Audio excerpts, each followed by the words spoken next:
असायलाच पाहिजे. पण मी तुम्हाला सांगितल्याप्रमाणे काही महिलांचे वडील पण नाही, पती पण नाही, तर त्यांनी कोणाचं आधार कार्ड टाकायचं? किंवा काही मुली अशा आहेत जे 18 वर्षाच्या अप असून त्यांचे वडील ऑफ झालेले आहे, तर त्यांनी कोणाचं आधार कार्ड टाकायचं? किंवा ज्या महिला वडील पण नाही आहे, पती संगती घटस्फोट झालेला आहे, तर तशा महिलांनी कोणाचं आधार कार्ड टाकायचं? तर ह्या प्रश्नाचं खूप म्हणजे कमेंट येत होते. तर त्या संदर्भात आज हा एक व्हिडिओ बनवलेला आहे.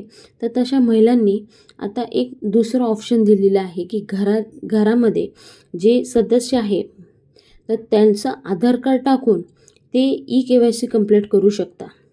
म्हणजे समजा आता वडील नाही आहे, आई आहे, तर आईचं आधार कार्ड टाकू शकता, भावाचं टाकू शकता. तर अशा प्रकारे तुम्ही आधार कार्ड नंबर टाकून ई-के-वाय-सी कंप्लीट